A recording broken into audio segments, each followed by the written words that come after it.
this mythology. Paul's a connoisseur. Sarah has an interest, but it's all Greek to her. From Cronus's kids' weird childhood to what's going down in Hades' hood. These fables are bizarre but good.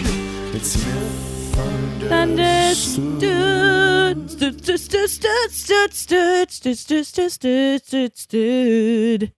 Hey, Sarah. What's up, Pa? Whoa, okay. That's an interesting way to say my name. I've always said that, Pa. Okay.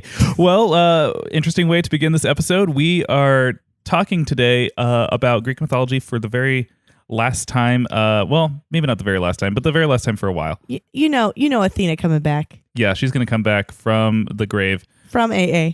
From AA. That actually makes more sense. Yeah, today we're talking about just kind of wrapping up mythology. Sarah, you have a whole bunch of messages that you gathered. I sent out a little message today, and the response has been so beautifully overwhelming on Twitter, Facebook, Instagram, or email. It's been lovely. So I think you're going to have to tell me all about them in person. And if anyone knows me well, they know I am like the best person to like give praise to or gifts. I'm like really effusive when I receive compliments and gifts. So this will be like really satisfying because I've read and heard none of these. I was actually working on Dungeons and Dragon Wagon today. Whoop. Whoop whoop. And I wasn't doing. I wasn't privy to any of these messages. You were off the grid. I was off the grid. Yeah, I was working on my farm using compost to fuel my house. Well, that's how it works, right? That's you put compost on me every day. Right. So today we have our final Greek mythology episode, and I asked people on social media platforms to send us some messages, how they feel about the show, the impact the show's had, and just the general feelings that they're left with, what they've learned. And on Instagram, Twitter, Facebook, email, we've gotten so many replies that we just have to sprinkle a few throughout the episode. Like compost. But the best kind of But not compost, because none of these messages are shit. They're beautiful. I'm shit. So I think we should listen to an audio message. Oh, we have an audio message from who? You'll see. I'll see. Hey, Paul, Sarah, and all of the Mythfits. This is Piper. I will never forget the day that I made the massive mistake of wearing my Hebe shirt to my anthropology class and ended up having to stand up in front of about 40 people and talk about Minos' wife fucking a Cretan bull. So, that was great. I may have blushed harder than I will ever blush in my life, but at least I knew what I was talking about, thanks to you guys. Wow. That's such a sweet message from Piper. Oh my gosh. I'm so embarrassed on your behalf for that experience. But I mean, I think that's a really, Hebe is also a goddess of youth. And I feel like that's a really a growable moment. Yeah. Yeah. Now you are stuck being a youth forever, like Hebe. I am? Now you are, Paul. Oh, me personally. Yeah, the curse. She's adorable, and thank you also for buying one of our shirts. That's the cool one that you made, Paul. Yeah, that was a collaboration between me and Jake, but yeah, it turned out really, really lovely. So that is something that we literally were there for this moment because we're on that T-shirt. That's true. Yeah, our little caricatures were peeping. We were peeping. I remember it now. And in addition, we have some fucking awesome ones. This one, I think you'll really like this email from Eddie. He said, "Your great show has got me so into Greek myths that I now am the proud owner of over 70 related books about Greek myths. Wow. Great to hear all your knowledge and shared with such a great ambiance. Paul, your passion is so contagious, and Sarah's seductive voice and wittiness has kept me hooked to your podcast." Wait, why did you think I would like this? Seductive voice. Thanks, Eddie from Australia. Oh, that's really nice. So this actually is related to something I've been asked a few times on social media, and I wanted to make it clear what I utilize when I'm doing research for this podcast. I've mentioned quite a few times as a kid, one of the first books that I had was De Aller's Illustrated Greek Mythology. And I also took a photo of, honestly, the current pile of books that I have just in my apartment, which is probably far less than you might think that I have. But I'm going to post this picture. It's from left to right. It features Mythology, Who's Who in Greek and Roman Mythology by E.M. Barons. And it's like one of those books that like you see a title like that and you might think, this is going to be one of those books that is going to be very basic. It's not going to give you any of those like fun details. But this book really surprised me. It was gifted to me by a friend, and it has a lot of details. Like it even talked about Diodara and the whole like the death of Hercules and like things that sometimes get left out of mythology books. So that one's been really helpful. I also have sitting next to it, of course, I have The Song of Achilles by Madeline Miller.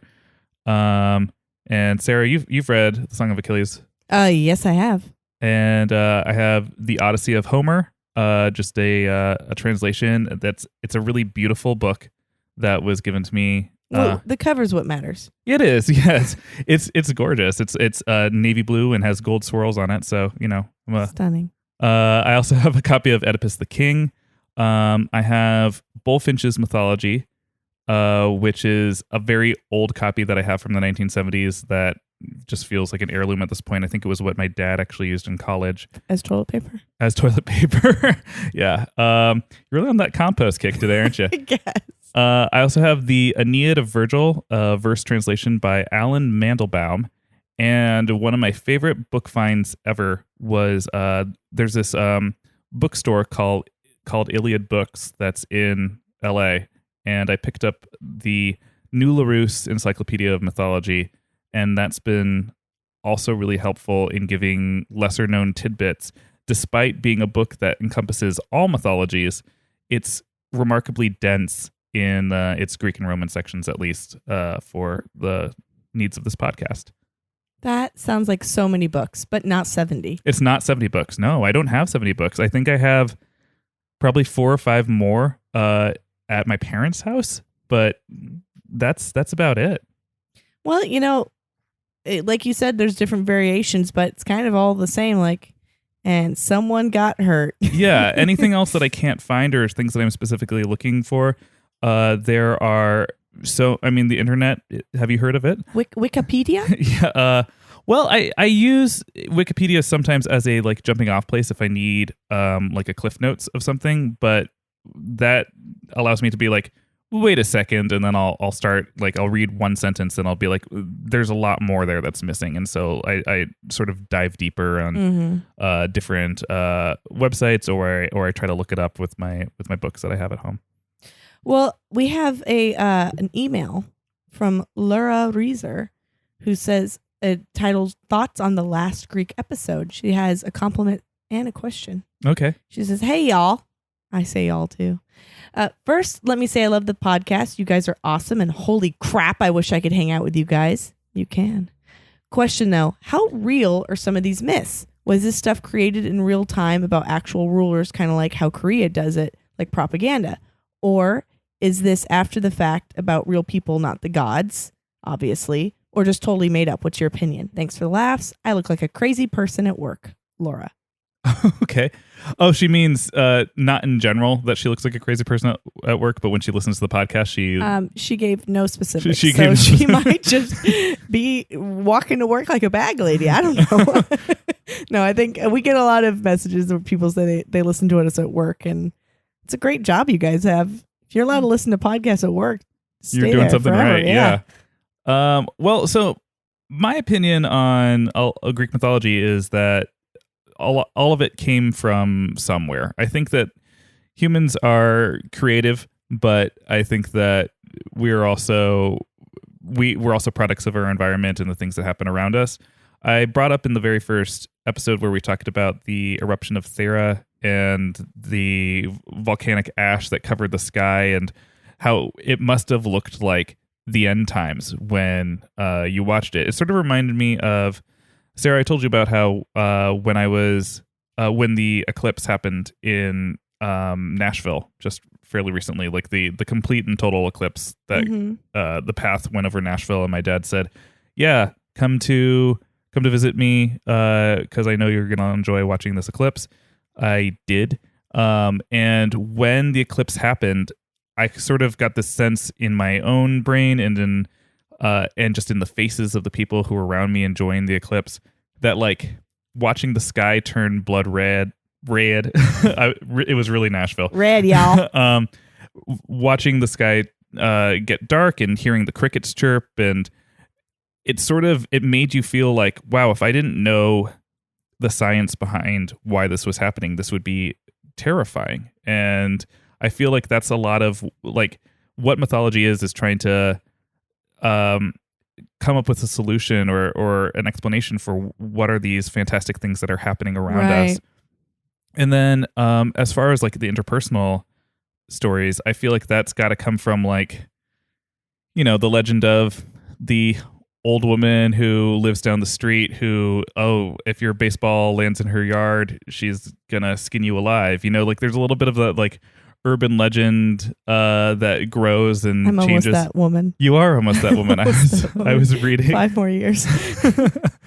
So yeah, I think a lot of it came that way, and you got to think that in a society where there was the most common form of entertainment was, you know, singing by the fire, or as drama evolved, the plays that were being written, like people were trying to come up with ways to shock. Well, each also other. in a time where not everyone can read, Yeah. you know, it's great to be like, here's the laws and the rules, and them going, well, why? Here's why, because here's this fake story about the repercussions of being boastful. You'll be turned into a spider. Yeah. So it's just basically telling little children, you know, don't be an asshole. It reminds me of that. Also, to girls, just be afraid all of the time. Yeah, or no, the myths. I was gonna say it reminded me of that story where the Roman god turned into the old woman in order to get into the secret sanctuary where only women can hang out, and she told that story of like, oh, if a man likes you and you don't like him back, he'll kill himself, and that'll be your fault. And yeah. So who came up with these stories? I don't know. Some liberal woman, I'm sure. Yeah, probably. God, there's so many fantastic ones to pull from. This is a really sweet one. I Kiss Trees on Instagram. Hi, Sarah and Paul. I love you guys so much. I drove across the country by myself a couple months ago, and you guys kept me company the whole way. I love how silly and genuine and sweet your friendship is, how you support and encourage each other to be your goofiest selves. It's so hard to choose my favorite myth or story, but I love the way you guys humanize these ancient stories and illuminate the absurd hilarity that underlies all human stories. Keep being the wonderful, creative, shining stars that you already are. Paul was only in parentheses because he's not in the video. I love you both equally. Shine. That's wonderful. Yeah. I almost thought it was going to say it's hard to choose a favorite one between the two of you, but since I have to, Sophie's choice. It's Sarah, and Paul must fall into an abyss. And you will. I will. But it's so funny because I first stumbled upon podcasts myself a few years ago when we moved. Chelsea, former guest and friend, current friend, former guest. Let's be real, former friend. She moved away. She's done.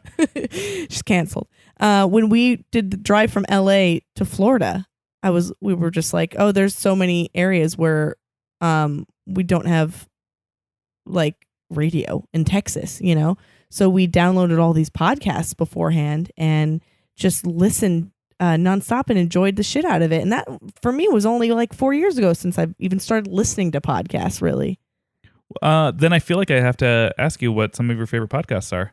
The Dollop. Love The Dollop, American history podcast.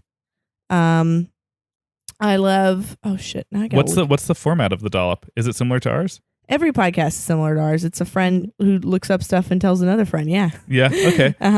My favorite porno. Oh, my favorite porno, or my dad wrote a porno? My dad wrote a porno. But tell me about my favorite porno, because that sounds different. All butt stuff. Of course, I like elaborate on Dragon Wagon radio station. I'm looking at the podcast. What does elaborate on? Stuff you should know is great. Oh yeah. It's another thing people talking about shit you should know. Okay. Elaborate. Yeah. What's elaborate about? Elaborate is about Jake Lloyd, king of Dragon Ball Radio, just sitting down talking to a friend. Oh right. You've been on it. I've been on it. Yeah. Stuff you should know is awesome. Yeah, there's so many, and it would be really cool to have people on podcasts on here some more. You know what? One of my favorite podcasts that you introduced me to was and I only listened to the first season of it, but it was that radio drama Homecoming. Oh, those are amazing. Yeah. Yeah. Yes. I really enjoyed that. Homecoming. Of course, I listened to that first series of Serial too. Serial. As did the rest of the nation, it seemed like. Yeah. And what else did I listen to? I listened to Dirty. Oh, Fuck. Oh, No, it wasn't that name. Is that your favorite porno? It was. Yeah, that's yeah. It was that one about the Dirty John. Oh, yeah. Wait, is that S-Town? No. Oh, I listen to S-Town. It was a series that became a TV show with Eric Bana and Connie Britton. Oh, yeah. You told me about that. I have not heard that one. I'm most excited about a future podcast that we'll be making. Which one? Death Hurts. Oh, yeah. You're talking about Death Hurts, which will be a part of Radio Dramarama, and I'm looking forward to that as well. Yes, it will.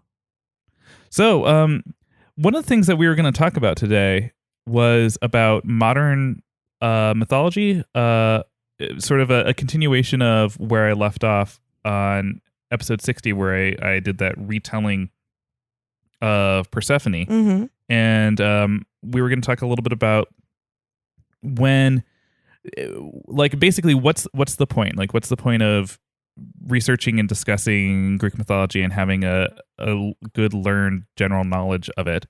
And I feel like as a kid who was exposed to it very early, like, it was something that I started to see all the time. I saw it in mostly in cartoons and comic books when I was like very little, and I thought, wow, this is really cool. It's really cool that the writers of these stories are injecting Greek mythology to add layers to their stories.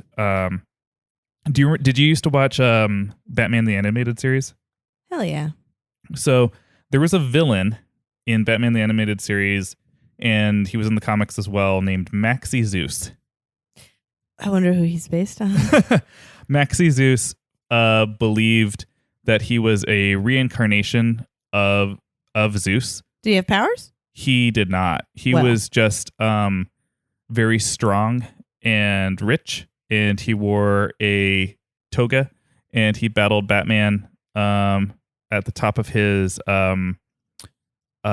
like big apartment complex building that he owned, and he called it Olympus. Wow, this is sad. This is a sad villain. Yeah, he's really sad. And when he gets taken to Arkham Asylum, he feels in his demented, maddened state that he's being brought he feels like he's being brought to the actual Olympus at Arkham Asylum, because he looks through all of the prison cells as he's walking through, and he's like, oh, look, there's Demeter tending her garden. And he looks over, and it's like poison ivy with her plants. And wait, I feel like I saw that episode. Yeah. It's really, And so as a kid watching it, if you have none of that Greek mythology background, it's like you they make it serviceable so that anyone can watch it and enjoy it. But I feel like when you have that background, and you feel like the weird kid at school who knows all these stories, and you're watching that episode and you're like, I know this. This is a Unix system. I think that's every TV show. Just knowing a little bit of Greek mythology, you're more in the know. Especially like anytime there's a TV show with a high status character. As you know, I watched way too much fucking Frasier, and they were all constantly referencing Greek mythology. Fucking Frasier? That's your favorite porno, right? That's my favorite porno. No, I'd fuck Niles. They're showing the character's pretentiousness by saying like, oh, here's this little tale about Greek mythology. And I was like, what does it mean? and now I halfway know. Now you halfway know. Now I kind of get it. I watched a lot of Gargoyles growing up too. And, Gargoyles was mostly full of Shakespearean Mhm. drama, but Shakespeare's ripping off Greek mythology himself. yeah, of course he is. So the overlap of that was really interesting to me. And then as I got older, I mean, Bruce Timm worked actively on Batman the Animated Series, and then he moved on to doing Justice League and Justice League Unlimited. And one of the to relate this exactly back to episode 60 of our podcast, the bad guys, or one of the main group of bad guys in Justice League, was Project Cadmus. And as we remember, Cadmus was the brother of Europa. He had a bone to pick with the Greek gods because they ran off with his sister and he never saw her again. And that's what Project Cadmus is it's a group of people who work in the government who are trying to control all the superpowered people. And especially in the DC Comics universe, the superheroes are very much like a pantheon of gods. They're Yeah, absolutely. So you I can mean, see Wonder Woman's an Amazon. she is. Yeah. And you can see the overlap there specifically in this animated series because they did this storyline where they cloned Supergirl and they rapidly aged her clone in a lab to become a fully grown woman because the Legal. To make her legal. to make her legal. And one of the things that they always said on the show was that if Supergirl grew to womanhood, that she would be stronger than Superman. Mm-hmm. And so they grow this woman up and she's like the perfect woman. And what do they name her? But Galatea. Because just like Pygmalion creating his perfect woman that comes to life. Boy, do we have so many things based on Galatea. So many things. So many. For instance, I was looking up stuff and My Fair Lady is based on Galatea. Oh yeah, sculpting the perfect woman out of a street urchin. I bet by George I can do that. The Rain in Spain. Why can't the English learn to sculpt women? Cockney. I don't have any quotes from Cockney? the movie. I'm Cockney. I watched that movie so much growing up. That was like whenever there was nothing to do in school or like the substitute teacher didn't have a lesson plan for us, it was like, what are we going to watch today? The King and I or My Fair Lady? So it was just that all the time. Yeah. And also bizarrely off of Galatea, a movie that I didn't even, it clicked once I read about it, but I was like, whoa, I saw that back in the day. Weird Science. Weird Science? Yeah. Yep. I think that so many, there are so many retellings of this because I think that that's a lot of sad, horny writers' fantasies is getting to craft Make the perfect woman. Make the and perfect she woman. wants to have sex with me. And of course, a movie that we watched together with Kate Compton at Bad Movie Night. But that's a mess. Do you think that's Galatea? Yes, Mannequin is totally based off of Galatea. Oh, he's such a mess. She started off as an Egyptian. Yeah. But it's Kim Cattrall. Yep. Everyone go watch it. You have homework. And then there's movies like Pirates of the Caribbean that have characters straight out of mythology like Calypso and the Kraken. Yeah. Yeah, which is what you want to see Jack Sparrow versus, I guess. It's really strange. And then they made Calypso like 500 feet tall. Mm-hmm. I don't remember that happening in the Odyssey. No, yeah, that didn't happen. But they made her a sea goddess. Mm-hmm. And then moving along with like the Odyssey, of course, gets referenced quite a bit. What are you gonna say? I was gonna say, "Oh brother, where art thou?" Yeah, me too. Yeah, I don't think that the filmmakers made any attempts to even hide that. I No, think, it's straight up based on the Odyssey. yeah, and Like there's sirens that they get looped into, you know? yeah, and then similarly, I don't think anyone saw this movie, but Jupiter Ascending was also based off of the Odyssey. Nope. Didn't see it. Channing Tatum in space, keep him there. Yeah, and then of course there's like 300 in Troy and Clash of the Titans. Do you have a favorite like direct adaptation of Greek mythology? It's gonna have to be still the Disney Hercules because I love Meg. Yeah. I loved her and I love the chorus. I know it's super wrong, like no one likes James Woods Yeah. and what he's done to Hades. It should have been a sad emo boy. I you'll find people who disagree with that. There's a lot of people who love fire-headed Hades. I mean, his hair is very cool. yeah. It's a great haircut. Just firehead. But yeah, what about you? I struggle with this because there've been a lot of people who have asked me this already, and I watched that Troy show on Netflix and thought that was just okay. Like most things that I watch, I sort of think are just okay, aside from like the classics. Like, and I think the classics are the classics because and you enjoy them because they're old and they're the first attempt and like, ooh, cool Old theater actors. fun claymations, and they make it fun. But I don't really think it counts as Greek mythology. But I really I enjoyed that first series of Spartacus on Stars. Oh yeah. Yeah, it I watched the first 2 seasons, and it Lucy Lawless is flawless. Oh well, Xena is. Yeah. She's the ultimate Greek mythology. Kevin Sorbo Saturdays. Yeah. Yeah. Yeah, baby. And then there's I found some songs that have some Greek mythology references. There by Radiohead. Oh, how does that go? It says it refers to a siren singing you to a shipwreck, a la the Odyssey. Oh, okay, cool. Yeah, everyone likes the Odyssey. Oh, and American Horror Story has a Minotaur in season 3. Oh, that's you said you found some songs, and I was like, oh, that's a jump. Yeah, I know. I looked and I was like, I found one song. There's a bunch of songs, but that's There was the a one bunch I of songs. wrote down. I actually posted that song by Cake the other day on our Instagram. I didn't see that.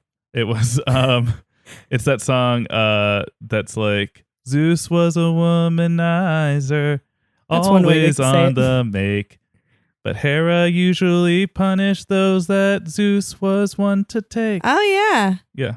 that's accurate. Good job, Cake. Yeah. Can have your cake and sing it too. And then there, of course, there's a bunch of shit in psychiatry that is referred to, like Oedipus and the Electra complex, Oh yeah. which is reversely about mommy issues, daddy issues. Yeah, and those are important things to be aware of, Yeah. regardless if you subscribe to those being actual things or not. But what do you mean? Well, I mean that's when you're involving when you're discussing just psychology in general, like some people are like, oh yeah, like Freud was a genius, and other people are like, oh, Freud didn't know what he was talking about. Oh, right. Yeah. Yeah. No. Freud's he's iffy, but Yeah. but I think having a name for people who want to sleep with their mother is it's great. Yeah. And of course there's aphrodisiacs, like Mm-hmm. oysters. Who's that based on? Oysters are based off of Poseidon. But aphrodisiacs? I'm following you. Follow me straight to hell. So yeah, that's the stuff I found about Greek mythology, but it's in every show. It's in everything. Like so many things are just using the bones, the structures of all of these stories to just tell a new tale. Can you tell me that while we were doing the course of this podcast, if there was anything specifically that you were watching that you were like, oh shit, I know this now? Frasier. that was Yeah, there's literally an episode about him having an Oedipus complex. He goes out with Rita Wilson, and he's obsessed with her, and then he finds out she looks exactly like his dead mother. Oh. Yeah, and it freaks out his whole family. And then he and his father have troubles, so there's the kill your father, marry your mother thing. And he murders his dad, and then it's like a sad remaining 3 seasons because it's not the same that way. Yeah, and then she comes back for another episode where he's like having a conversation with all the women in his head because he's not good at dating, and he blames her. I had a bunch of people like whenever I like I do when you bring up Pan casually in conversation, that like people who have seen Pan's Labyrinth before, like that's their first jumping off point is like, oh yeah, like Pan's Labyrinth, and I was like, Oh really? Not Midsummer Night's Dream? no, Oh yeah, interesting. Yeah, that's what I think of him in Midsummer Night's Dream. Come on, Shakespeare, get away from those Greek myths, you little copycat. Yeah, you want me to read another message or play another voice message? Well, I'd love to hear one. Yeah, since you Yeah. you did this summoning of voices. Oh, this voice message good. Hi guys, this is Alex from Australia. I've just spent a month in Greece, basically listening to 2 years of your podcast. You guys are brilliant, absolutely accurate with your detail, but kind of freakily absurd. I just want to thank you for all the info, but also thank you for totally hijacking my holiday, my vacation. Good luck in the future. Keep us posted. Bye. Oh my gosh. Thank you so much, Alex, for letting us vacation with you. I'm so glad that he changed holiday to vacation last minute because as Americans, we don't know. What? What? You mean your Christmas? You mean your Thanksgiving? We don't know. We're honored to have been with you. Please next time just bring us. Yeah, that'd we be don't better. Get out, we don't get out much. And how about I read like one or two more of these? Yeah, let me hear them. Okay. Absolutely love this podcast. Sarah and Paul, you're hilarious, and the commercials at the end are always a highlight, especially Arion the Horse Boy. Yeah. Made me laugh a lot. Looking forward to hearing new mythologies explored. Keep up the good work. You got a big fan here in the UK, David Weston. Oh. Yeah, I forget what happened with Orion. We did like the theme song of Arion the Horse Boy if he had a sitcom. No reaction. Oh, okay. Yeah. Wait, I gotta find one because someone said their friend died listening. Oh yeah, here it is. Okay. Oh, wait. So why are you laughing? What's happening? Alex00. I discovered your podcast when my friend, who was relatively new to the podcast, showed it to me. Although I don't remember my favorite parts, I recall she loved the Taidamaki episode and died laughing. I adore your jokes and how weird you both are. I especially remember enjoying the theory that Athena was an alcoholic. I would listen to your podcast and other Dragon Wagon podcasts every morning, and I was saddened when I caught up a couple months ago. Side note, your episodes on the Odyssey were especially helpful when I had a unit on it in class. Thanks for the laughs and keep up the good work. So we're very sorry about the loss of your friend. Died of laughter. I imagined it too. like Final Destination style, like throwing her head back, hitting a wall, an entire shelf of DVDs fall upon her. Careful, Sarah. Sarah's actually laughing. I am doing. Sarah's literally her head is narrowly hitting Jake's wall beneath several stacks of DVDs. Oh my god. Okay, and I'll read one more. Actually, where's this one? That was so sad. You like the sad ones? No. Funny sad. Oh. So, you remember Sabine? Huh? Sabine? The Sabine women? There you go. Sabine, cover me shocked. What a ride. 2 years. That's mad. My sister Gabby and I definitely bonded over Hebe and her silly cup bearing. Have the best time in your break. I look forward to many non-Greek myths in the future. Shout out to the Rape of Sabine Woman episode that came out on my birthday. Impeccable timing. Sabina. Yeah. So we didn't plan that. Did we? We did though. So guys, it's been a fucking awesome 2 years. This is not the end. There's so much more to come. Because there's so much bullshit that people told themselves for so many years all over the world. So that's a lovely way to put it, Sarah. So we are coming back with a vengeance. There won't even be a break. We're going to come back from Alaska and hit the ground running. So thank you guys so much for listening to Greek Mythology, and stay tuned. Well, as always, if you want to follow Myth Understood, you can find us at _Myth Understood on social media, Twitter and Instagram. You can find me at the Paul Bianchi on Twitter and Instagram. You can find Sarah at the Sarah Oliver on Twitter and Instagram. And if you want to follow our daddy network, you can find Dragon Wagon Radio at It's Dragon Wagon on Twitter and Instagram as well. One of the best ways that you can show support for the show is to go to our shop, and you can pick up that Hebe shirt and you can wear it and explain about a woman fucking a bull in the middle of your class. And additionally, please go ahead and show your support at dragonwagonradio.com/support to help this budding network continue to bud and blossom. Bye-bye, guys. We love you. I love you too. If you are enjoying this podcast and other podcasts on the Dragon Wagon Radio Network, be sure to check out the Dragon Wagon Shop. Awesome t-shirts and mugs from your favorite shows so you can tout your podcast pride, all while supporting your favorite indie podcast network. And make sure to check it often for new items and limited time designs. So shop now at dragonwagonshop.com and get your dragon swag on.